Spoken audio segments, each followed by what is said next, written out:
Acabamos finalmente, después de largos esfuerzos, de encontrar una manera de firmar un acuerdo internacional que permita finalmente proteger la biodiversidad que está más allá de las zonas marinas exclusivas de cada país. ¿Por qué esto es importante? Porque toda la vida, la suya, la mía, depende y está entrelazada inevitablemente con el océano, pero no sabemos nada de lo que ocurre ahí y lo hacemos pésimo. Más bien nos dedicamos a contaminarlo, destruirlo, devastarlo. Algo que los humanos sí hemos sido muy especialistas a lo largo del tiempo. Hoy en Futuro 360 vamos a profundizar sobre este acuerdo y le vamos a explicar por qué es tan relevante y de qué manera puede ser una herramienta para los ciudadanos y para los países para proteger el océano. Bienvenidos todos y comenzamos de inmediato. En esta breve nota le vamos a hacer un resumen así general de qué es lo que se acordó y por qué podría servir para cuidar el océano. El barco llegó a la costa. En medio de aplausos finalizaba una discusión de 20 años con un resultado inédito. Un acuerdo histórico para crear el primer tratado internacional de protección de alta mar. 193 naciones, entre ellas Chile, lograron cerrar el Tratado de Alta Mar, que tiene el objetivo de proteger el 30% de las aguas internacionales para 2030. Dear leaders, campañas publicitarias, participación de organizaciones medioambientales e incluso el apoyo de personajes famosos como el de la actriz Jane Fonda, quien reunió 5.5 millones de firmas exigiendo la realización de este tratado. Establecerá un nuevo organismo internacional que tendrá la capacidad a través de una conferencia de las partes para establecer áreas marinas protegidas en alta mar. Así que eso es, creo, una gran herramienta. Bueno, el Tratado de Alta Mar es clave porque siempre ha habido un área gris legalmente en el cual la mitad del planeta nunca ha tenido una regulación o un marco jurídico específico para las actividades que se puedan o no se pueden hacer ahí. También la minería y el paso de embarcaciones representan amenazas a la biodiversidad del alta mar, es decir, todas las aguas que se encuentran más allá del área territorial de cada país, un espacio que constituye más del 60% del mar del mundo y que apenas está protegido en un 1%. Por fin tenemos entonces la posibilidad de tener ese marco para poder proteger, para poder exigir estudios de impacto ambiental y también para poder asegurar que esos recursos son de todos finalmente y no solamente de algunos pocos que puedan efectivamente acceder a ellos. Quien tiene una mirada al respecto es el reconocido doctor en economía y académico de Harvard, Sir Partha Dasgupta, quien estuvo en la última versión de Congreso Futuro. Tenemos que manejar los océanos, tenemos que cobrarnos a nosotros mismos por el uso de los océanos. Todos los buques cisterna que viajan, que degradan los océanos cada vez que viajan, entonces tenemos que cobrarles un peaje. Necesitamos una autoridad internacional para que lo haga, porque no es la propiedad de un solo país. El océano es un patrimonio de toda la humanidad. El océano produce entre el 50 y el 85% del oxígeno que se libera cada año a la atmósfera y regula el calentamiento global al capturar una gran parte del dióxido de carbono generado por la actividad humana. Funciones indispensables que podrán ser resguardadas por este acuerdo internacional, que a diferencia de otras instancias como la Conferencia de las Partes,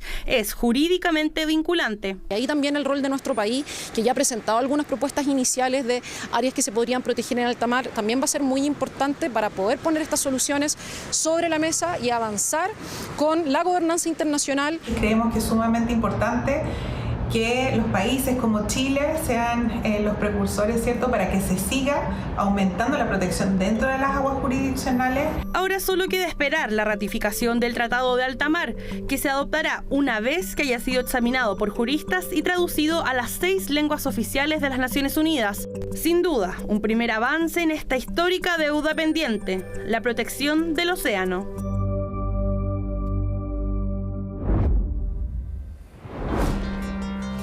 La vida transcurre demasiado rápido para nosotros los terrícolas y por eso este tipo de noticias tan importantes es un verdadero hito para el resguardo de los sistemas que están más allá de las aguas de cada territorio nacional. Es tan relevante, hemos decidido profundizar en este programa especial de Futuro 360 para comprender el alcance y también los pendientes. Siempre hacemos una lista de los pendientes porque en medio de una crisis climática, si uno no hace la lista de los pendientes, ¿cómo se va a salvar? Hoy queremos tener una conversación en profundidad con especialistas en esta materia, actores que han estado involucrados directamente en esta negociación que ha tardado años, 2 décadas, decía Naciones Unidas cuando ya se logró finalmente este acuerdo. No solo es relevante por lo que ocurre a nivel de las aguas de alta mar, sino cómo ese impacto finalmente también trae beneficios para nuestras aguas más directas, ¿verdad? Porque todo está conectado, lo sabemos, estas líneas que hemos trazado los humanos son líneas ficticias que los ecosistemas no tienen. Hoy estamos con Cristian Laborde, abogado y consultor internacional en Derecho del Mar, y también con Julio Cordano, director de Medio Ambiente, Cambio Climático y Océanos en el Ministerio de Relaciones Exteriores. Muchas gracias a ambos por estar aquí. Gracias por la Primero que nada, ustedes están acostumbrados, me imagino, a esta sensación como de inmortalidad del cangrejo, de que las cosas a veces van demasiado lento, pero a diferencia de nosotros, las personas, ustedes entienden por qué van demasiado lento. Y por lo mismo, primero quisiera saber qué les pasó con este tratado. Ya veníamos de una derrota en el último intento en agosto de que se lograra este acuerdo de alta mar, y finalmente aquí se lo esperaban, y cómo lo recibieron. Así muy en la personal. Cristian, parto contigo. Bueno, Paloma, primero muchas gracias, es la segunda vez que estoy con ustedes, y agradecer al programa por tratar este importante tema. El impacto que ha tenido mediático, sin lugar a duda, que llama la atención. Y también la mención a los 20 años. La mención a los 20 años viene porque el proceso completamente inicial comienza por ahí, por el 2013, en un foro de Naciones Unidas donde se tratan algunos temas que pueden ser tendencia.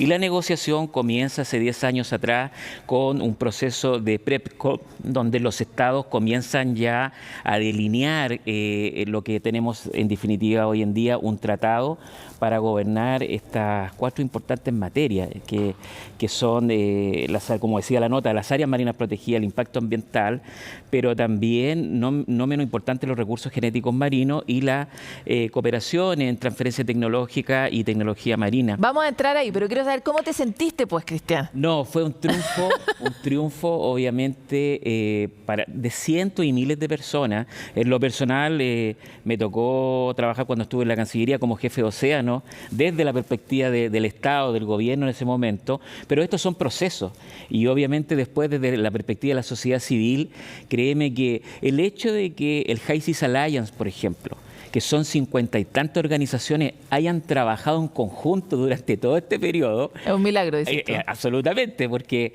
desde los egos a las dificultades financieras y de las diferentes posiciones, sin lugar a duda que es un triunfo muy, muy importante para avanzar en este tema de la regulación, pero sobre todo para también contrarrestar un problema que tenemos en conservación, que es que cuando tú vas al mar, tú ves la playa, no ves la riqueza de biodiversidad. Claro, la profundidad.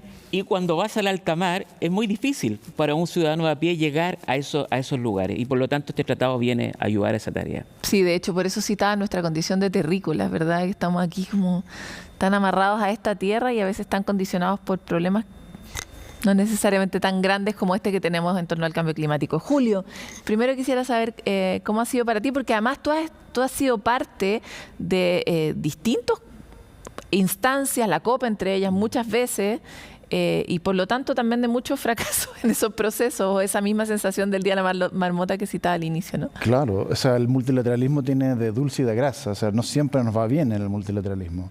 Pero yo diría que a medida que vamos avanzando en la construcción de una gobernanza global, no solamente del océano, sino que también todos los temas ambientales, el cambio climático, yo creo que poco a poco nos vamos dando cuenta de que estamos hablando de desafíos que nadie puede resolver por sí solos.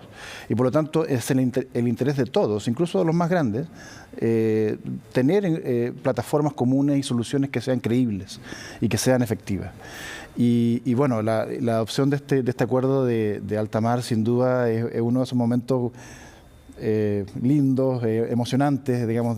Sí, veíamos a la presidenta que realmente se emocionó, no era para más, ¿no? De Singapur, muy flemática ella, muy seria, con su sentido del humor tenía también en las sesiones, pero ese quiebre que se produce al final no era lo que nosotros estábamos acostumbrados a ver en ella. Y además eso se da por una situación que pasa mucho en estos acuerdos que son legalmente vinculantes. Me pasó a mí cuando yo estuve en el Acuerdo de París y en otros, que uno ve que hasta el último minuto hay diferencias muy profundas y diferencias de opinión y posturas muy cerradas. Y sin embargo, en un momento mágico, tal vez del multilateralismo, se resuelven en el último momento y explota esta satisfacción de tener un acuerdo que nos va a tener trabajando por muchos años. Claro, hay algo bonito del multilateralismo que de alguna forma nos conecta con lo que ha llevado la especie a la evolución, ¿no? Con las mejores aptitudes de la corteza prefrontal, logramos ponernos en el lugar del otro, logramos llegar a acuerdos, logramos salir de los egoísmos. Es difícil. Y por eso también nosotros en la nota citábamos una entrevista que tuvimos con Siddhartha Dasgupta, porque él decía, el cambio climático es muy parecido, no sé, a la Europa de posguerra, o sea, a la Segunda Guerra Mundial y a los aprendizajes que tuvimos en ese momento, y en ese momento esa guerra y ese impacto fue tan fuerte y tan doloroso y tan común para la humanidad que logramos organizarnos en la ONU, ¿no? Bueno, hoy tenemos un impacto, una profundidad y una gravedad tan grande que deberíamos poder organizarnos para distribuir que es el bien común. Por eso poníamos esa cita. Me parece muy interesante el paralelo que él hacía durante esa entrevista, la profundidad del problema. Ahora me encantaría avanzar un poco más en detalle. Hacíamos esta distinción de que va a ser legalmente vinculante. ¿Qué significa eso de la forma más sencilla posible para un humano como nosotros? Ustedes dos están en otra categoría, entonces por favor solidaricen en el fondo.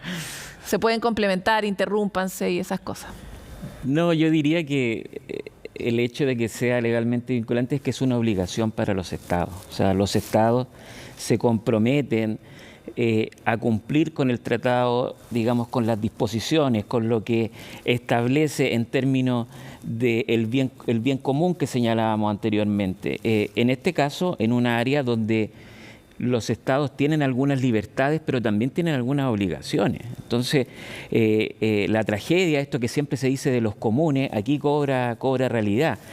Y claro, hay mecanismos para hacer cumplir eso también obligatoriamente, estamos de acuerdo, pero ese yo siempre pienso que es el fallo del multilateralismo. Cuando tenemos que recurrir a estos tribunales, a esta resolución de controversia, es porque ha fallado la posibilidad de llegar a un acuerdo que justamente pueda balancear los intereses. Sabemos perfectamente que eso pasa todo el rato, y por lo mismo me encantaría llevarlo a un ejemplo en específico. Por ejemplo, tenemos un proyecto que tiene impacto en alta mar, una gran pesquería o un nuevo proyecto minero submarino.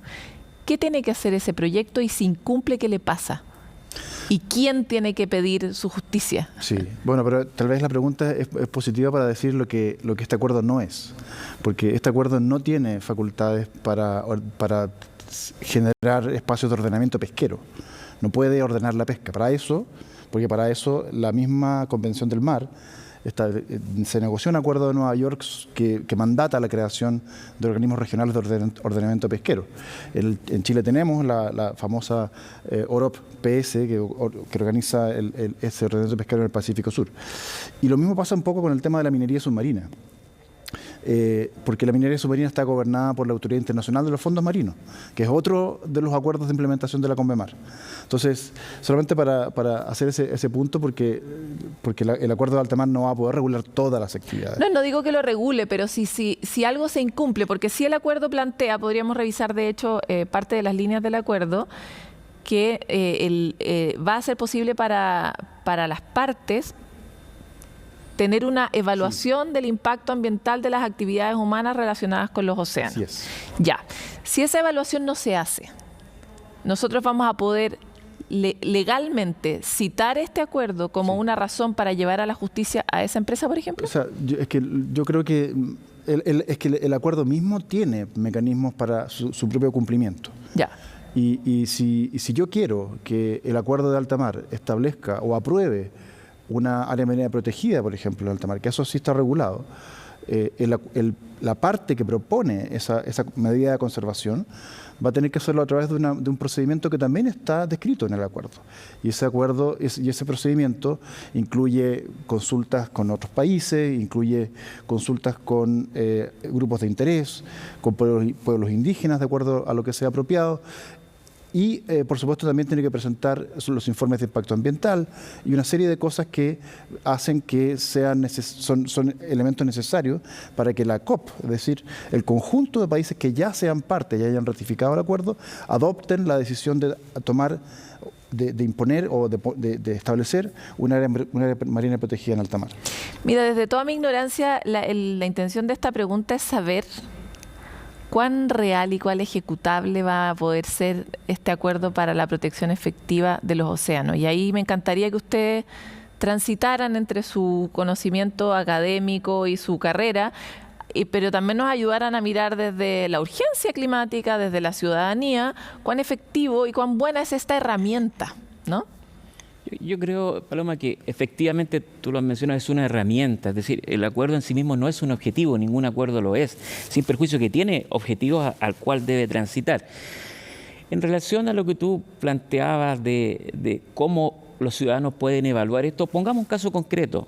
Mañana se quiere establecer una plataforma que va a extraer gas del fondo marino. Y si esta plataforma de gas se instala por otro país o por una empresa que no tiene relación con Chile en la alta mar, obviamente que va a haber todo un mecanismo en el cual se debe llevar adelante la evaluación del impacto ambiental, que es evaluar el posible daño que se pueda producir en el ambiente marino. Eso es la evaluación del impacto ambiental. ¿En base a qué? A una serie de parámetros y elementos.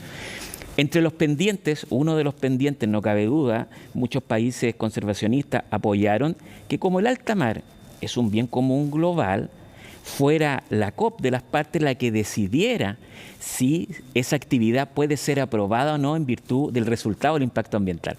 Eso obviamente el norte global se opuso y se tuvo que ir morigerando hasta llegar a un equilibrio en el cual, bueno, se perdió esa batalla, pero que el acuerdo tenga un rol.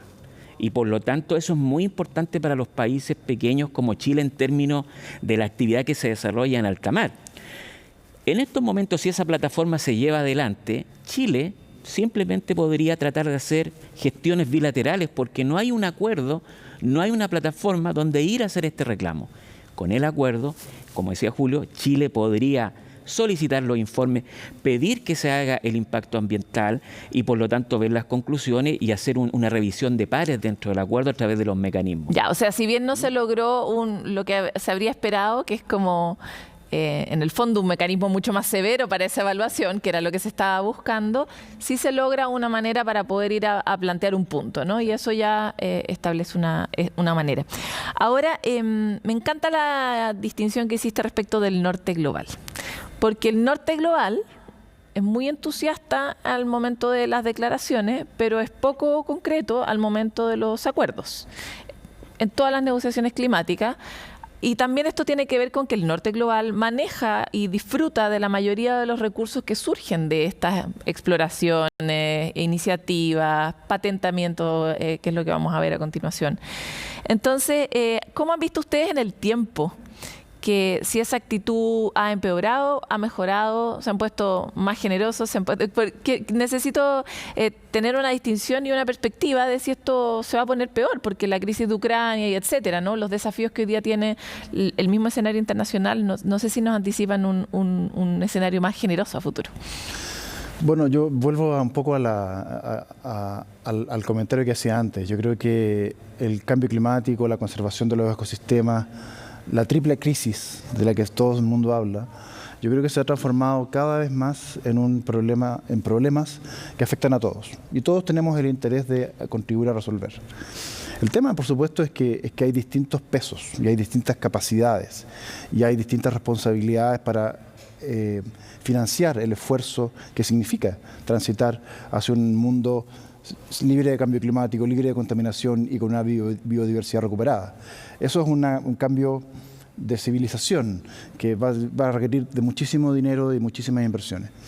Y en ese esfuerzo, por supuesto, hay distintas perspectivas. Y por supuesto, lo que llamamos el norte global, sin duda lleva una carga mayor en cuanto a liderar ese cambio y esa transición. Y los países que estamos en el sur global, aunque no existe una categoría reconocida en Naciones Unidas como tal, pero los que estamos en ese lado de la balanza, sin duda vemos con preocupación la lentitud con la que se avanza, y nos sirve justamente esa tensión para empujar para que los cambios sean más rápidos y de acuerdo a los intereses de los más afectados por esta triple crisis.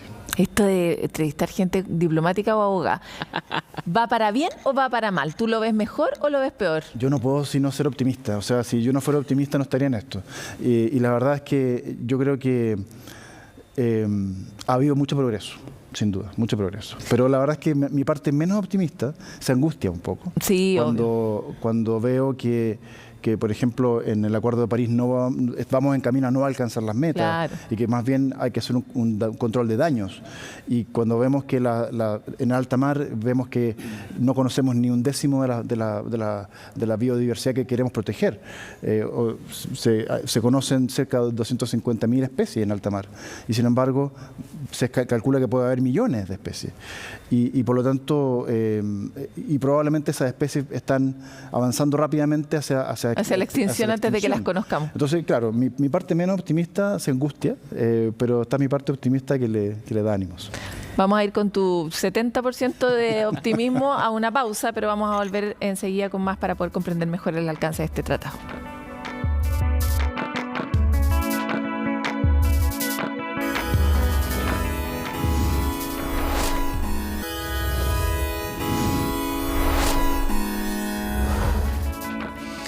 Volvemos en esta conversación para tratar de dimensionar el alcance, el impacto que podría tener este famoso tratado para la protección de alta mar, pero que ha pasado un poquitito colado en la contingencia nacional que está tan activa.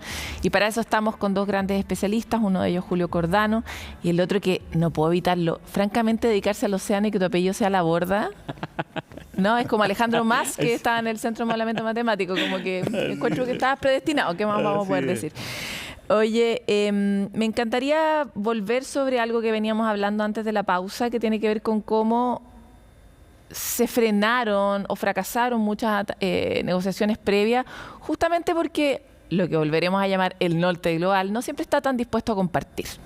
Y una de las grandes discusiones que hubo aquí, lo mencionaste tú, Cristian, y está entre nuestra lista de acuerdos que tal vez podamos poner ahí para acompañar en pantalla, es esta que era como una piedra en el zapato en torno a las patentes que surgen de los recursos genéticos. Primero, ¿qué es eso? Parto con Julio, porque había terminado con Cristian. Bueno, muy breve para darle también la palabra a Cristian. Una de las cosas uno de los capítulos del tratado es justamente la regulación del uso sostenible de los recursos genéticos. Y eso es muy relevante porque ahí es donde van a estar los recursos financieros. ¿Qué es un recurso genético? Es cuando uno saca un pez o un organismo vivo y lo obtiene del alta mar, una bacteria, lo analiza, lo decodifica y el uso de ese material genético es utilizado para otro tipo de fin, desarrollo de farmacéutico, puede haber muchas aplicaciones. Entonces, voy a hacer aquí una micro. Acá en Futuro 360 habitualmente vemos que esta bacteria que es extremófila, que se encontró en la Antártica, ¿no? Nos ayuda mucho para, por ejemplo, ayudarnos a adaptarnos en el cambio climático y meter ese gen en algo y poder modificarnos y mejorar nuestra adaptación, por ejemplo. O el uso de farmacéuticos, cosméticos, etcétera. Y por lo tanto vale plata, ¿no? Claro, la comercialización sobre todo vale plata. Es decir, el uso y la secuenciación del material genético permite desarrollar una serie de productos que son solamente gracias a que existe esa información genética. Entonces, si como decía, creo que Max Bello lo decía en la nota, si entendemos que el alta mar es de todos y de nadie al mismo tiempo, si queremos todos beneficiarnos de eso, entonces ¿por qué un producto desarrollado a partir de ese material genético no debieran tener beneficios que sean repartidos también por igual a la humanidad? Y también pensando en los países menos desarrollados, que no tienen la tecnología, que no tienen las capacidades para desarrollar ese tipo de productos. Ese punto es bien interesante porque revisaba los números y efectivamente el norte global concentra el patentamiento de recursos genéticos. Y no solo a escala nacional, sino que a veces es una compañía, revisaba el caso de una empresa alemana que tiene el 50% de las patentes de recursos genéticos asociados a una industria que provienen del mar. Entonces, por eso también la discusión de compartimos o no compartimos, porque hoy día definitivamente no lo estamos compartiendo y hay un sector que se está beneficiando mucho. Ellos se opusieron. ¿Cómo se resolvió eso? Bueno, eso se resolvió, fue muy difícil porque como tú mencionabas, si tú vas al listado de quiénes son los países, Estados Unidos encabeza el listado, luego viene Alemania y Japón.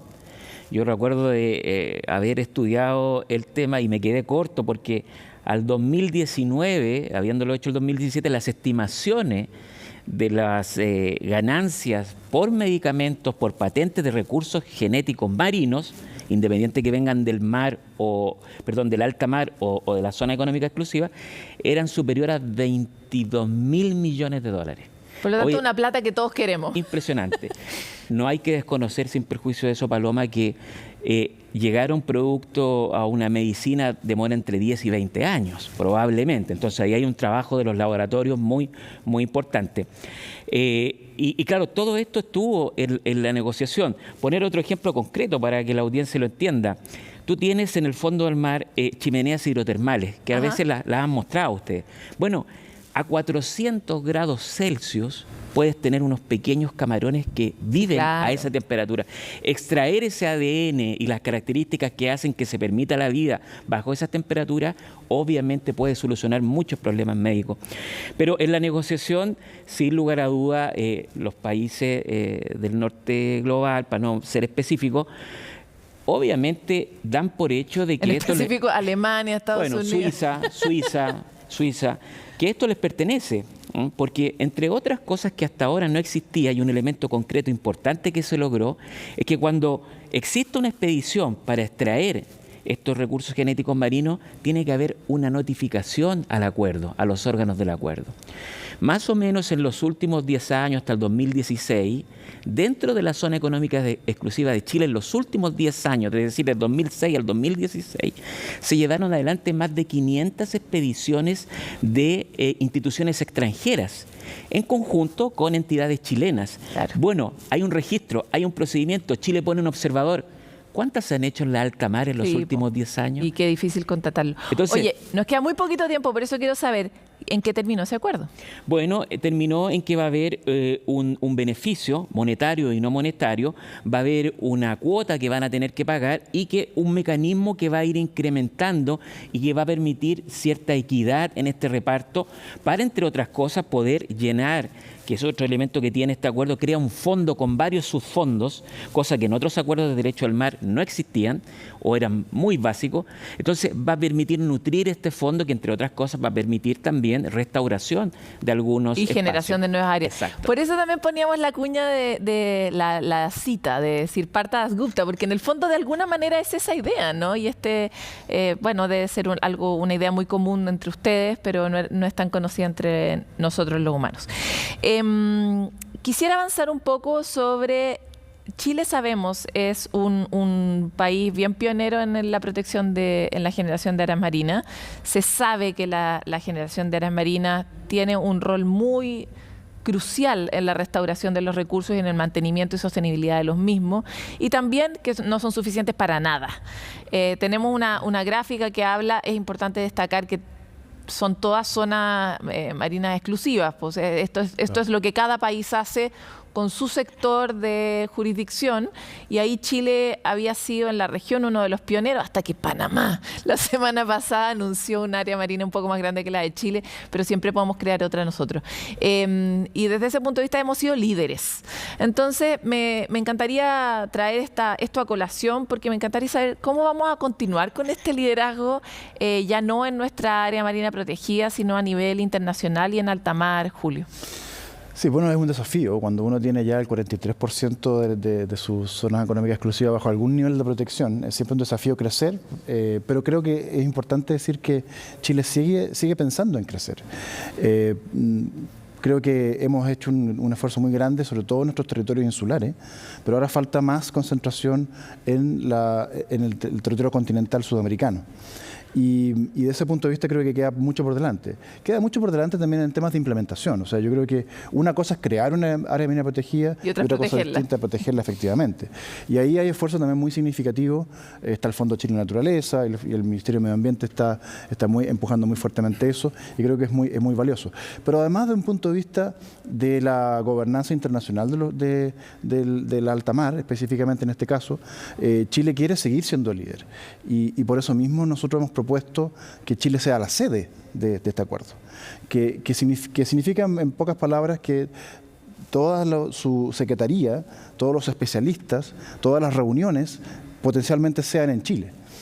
Lo cual puede tener beneficios muy importantes porque, así como Cristian mencionaba que ha habido ya mucha investigación científica, expediciones dentro de nuestras aguas jurisdiccionales, hay también muchas capacidades académicas en Chile, en Concepción, en Valparaíso, hay distintos... Muchos especialistas de muy alto nivel global. Muy alto nivel. Entonces, creo que cuando empecemos a discutir sobre mecanismos para obtener el ADN, mecanismos para proteger ecosistemas que tal vez incluso no conocemos hoy en día en alta mar, va a ser muy importante que esa discusión ocurra en Chile para seguir potenciando la capacidad que tiene Chile de liderar. ¿Y quién más está presentando currículum en este trabajo? Hasta ahora, solo Chile lo ha hecho. Ah, mira, somos los primeros en pedirlo. Pero no hay que cantar victoria, por supuesto que no. Porque esta decisión hay que tomarla en la COP1. ¿Y qué significa la COP1? Es la primera reunión de las partes después de que el acuerdo entre en vigor. Y el acuerdo entra en vigor solo después de que se hayan depositado 60 ratificaciones. Oye, pero qué atroz. Esa es una parte mala que podemos pasar muy rápido. ¿Cuánto nos vamos a tardar? Porque tal como decía en la nota, luego de que se firmó esto y se supone que llegamos a la orilla tiene una lista de burocracia que ya no puede más, y en esa orilla tienen que ratificar el acuerdo cada uno de los países otra vez. 60 países. 60 países que tienen como que revisar jurídicamente, bla, bla, bla. Tiene que pasar por los parlamentos de cada país. Imagínate. Pero yo creo que... Pero esos son 10 años. Esa parte, mi parte optimista, volviendo a lo que hablábamos antes. Porque yo creo que justamente el hecho de que en el mundo esto haya sido una noticia tan relevante va a generar una presión en los países. Y yo creo que hay mucho interés, por ejemplo, de la Unión Europea, que ya son 27 países, más algunos países, islas, por ejemplo, que han estado muy... Sí, que están en una crisis espantosa. Nuestra existencia depende de este tipo de acuerdos, y los países islas son 50 y tantos. Entonces creo que hay margen para decir que en un horizonte razonable de tiempo. ¿Cuál es el horizonte razonable de tiempo? Yo creo que tal vez por sobre un año y medio. Ah, ya, tampoco un espanto. Yo me imaginaba otros 10 años esperando. Si la sociedad civil nos acompaña y Chile va a ser campeón de la ratificación de este acuerdo, vamos a hacerlo. Ojalá, amén, le digo a tu año y medio, pero lo vamos a estar siguiendo aquí en Futuros 360 sin falta. Quisiera avanzar otro poquito más en relación a este acuerdo, porque hay algo que no hemos mencionado, estaba planteado en la nota, porque también hablamos un montón de este tema, que es este asunto de proteger el 30% del territorio terrestre, valga la redundancia, y del maritorio, como diría Juan Carlos Castilla, es decir, del océano para 2030. Si nosotros miramos los números, la matemática es diabólica. O sea, tenemos un 3% de los océanos del mundo en un nivel de alta protección y por lo tanto nos queda un enorme 27% por delante. ¿Qué tendría que ocurrir para que nosotros en 7 años logremos, o sea, en el fondo, ¿hay algún proyecto de crear una mega gigantesca área marina? ¿Tienen ustedes unos preproyectos inmobiliarios de creación de área marina? ¿Cómo resolvemos esta matemática? Porque a mí no me da. Bueno, yo creo que no hay solo una bala de plata, ¿ah? O sea, hay varias alternativas. Lo primero es que los países que están más retrasados en esto, que no están en esa gráfica, tienen que sumarse a esa gráfica. En el caso de Latinoamérica, Argentina, Brasil, Uruguay. Uruguay está dando algunos pasos en ese sentido. Panamá ya está en una línea muy Claro, pero muy si positiva. tú haces la matemática simple, es el 30% de las áreas están en jurisdicción nacional y por lo tanto si todos se esforzaran mucho igual no vas a llegar. No llegamos. Y ahí es donde entra este acuerdo.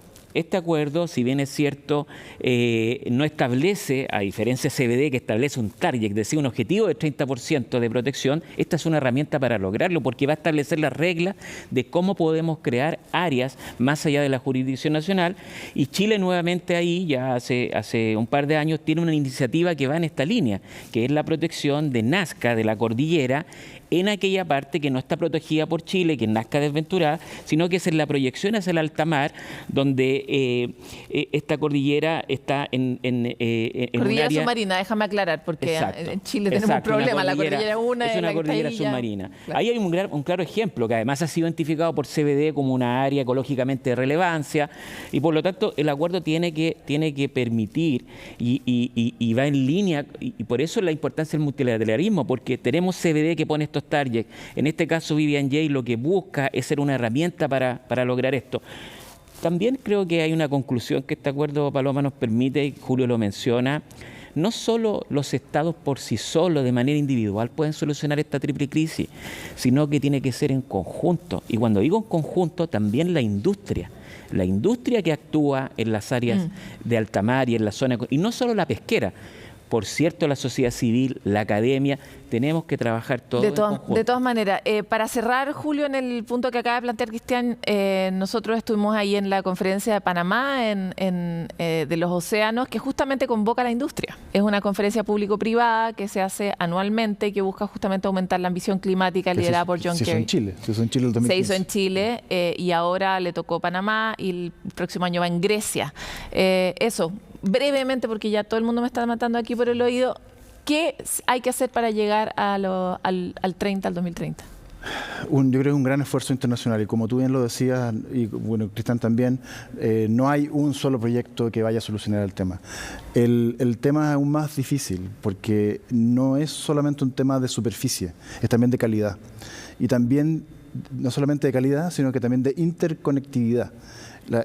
El propósito que establece la Convención de Diversidad Biológica y que para lo cual el Acuerdo de Alta Mar va a ser instrumental, dice que tiene que haber una red interconectada y biológicamente representativa de áreas marinas protegidas y alcanzar ese 30%. Entonces, esa meta en sí misma va a requerir de un enorme esfuerzo, ya no tanto en la negociación de normas, sino que en un esfuerzo de implementación. Y para eso este acuerdo es tan relevante.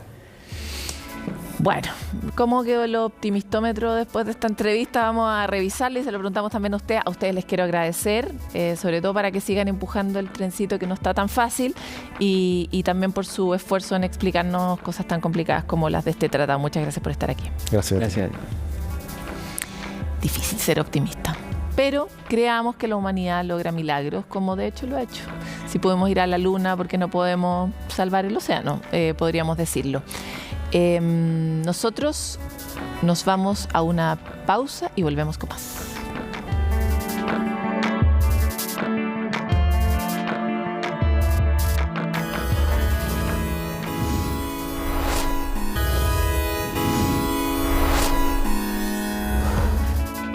Bueno, y en Mejillones está la bahía con mayor biodiversidad del país y podemos encontrar distintas miles de especies, entre ellas los mamíferos más grandes del mundo, las ballenas.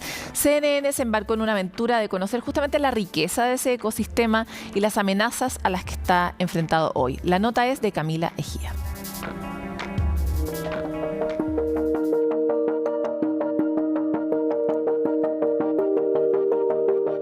Las frías aguas de las costas de nuestro país albergan un ecosistema único.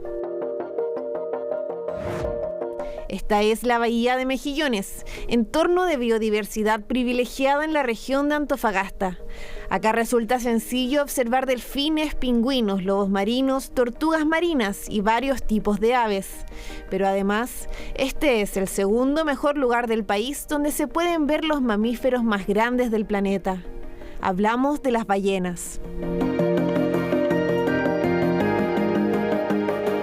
Nos embarcamos en la aventura de lograr apreciarlos en esta zona del norte chileno.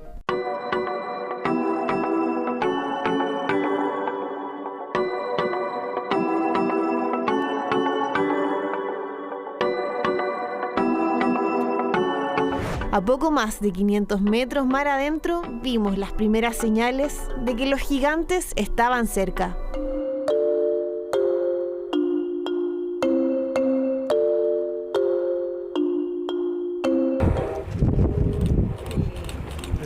Estamos viendo ballenas fin, es la segunda ballena más grande del planeta, llega a medir 27 metros.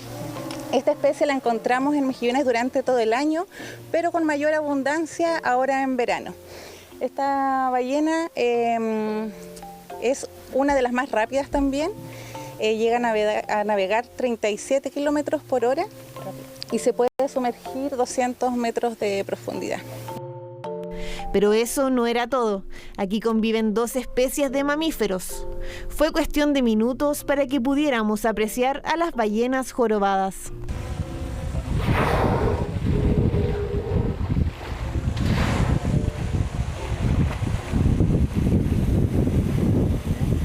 Esta es la ballena más acróbata. Sus aletas pectorales llegan a medir 2,5 metros de largo.